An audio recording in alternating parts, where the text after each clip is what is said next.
Washington, Wall Street, and Main Street, all waiting to see what it means for their money.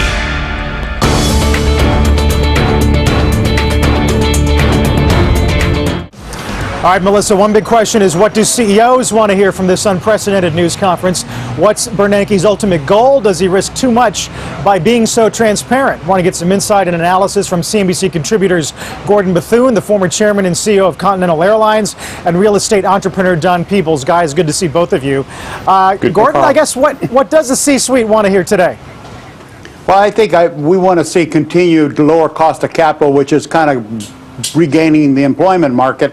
Obviously, we need an economy that works, and anything that would threaten that, I think it would be a negative. On the crude side, I'm not sure that commoditization drive from that cost of capital being so low really is hurting transportation industry.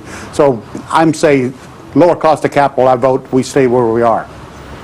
Yeah, I think it's interesting. I mean, on the one hand, Gordon, you ran an airline, clearly a lot of concern over commodity prices and crude.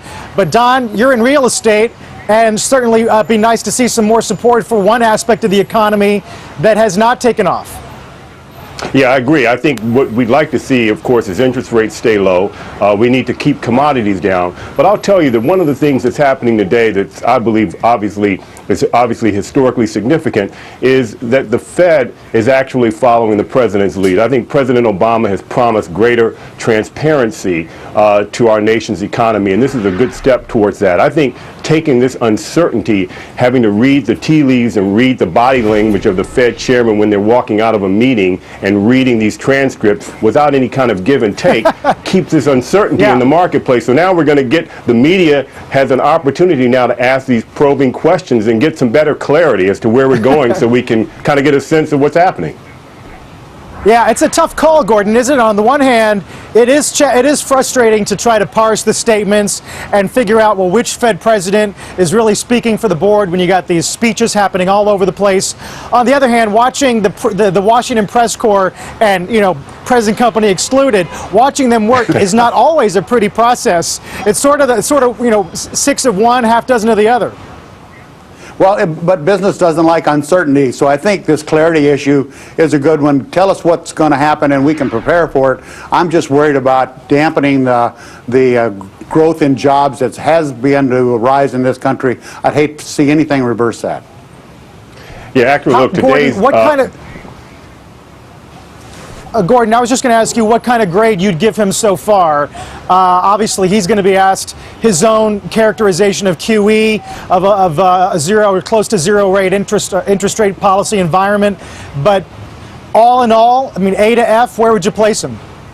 Oh, he's definitely a high B. There's no question about it. I don't agree with everything he says, but I'm not as smart as he is. But I would give him a B because he is effective, and we have restored some employment gains in this country, and a low cost of capital is driving that, I think. Yeah. Don, you want to get one quick last word? Yeah, I'd give him an A, actually, because, look, he's kept money at interest rates at nearly 0%, and that's forced capital out of banks and out of passive investments into the marketplace, which is one of the reasons we've seen the stock market perform the way it is. And let's hope now that those dollars are going to go into small businesses and be available for investments in real estate and other businesses. So I would say that given where we started and how deep this recession was, they've let us out of this in a very effective way. So I'm very happy to see him, and and now his welcoming into real Washington, which is the Washington Media Corps, of course. Yes. So a high B from Gordon, an A from Don, and the oral exam about to begin in just over 19 minutes, guys. Thank you very much. Still ahead, we are just minutes away from that unprecedented event that could move markets all over the world.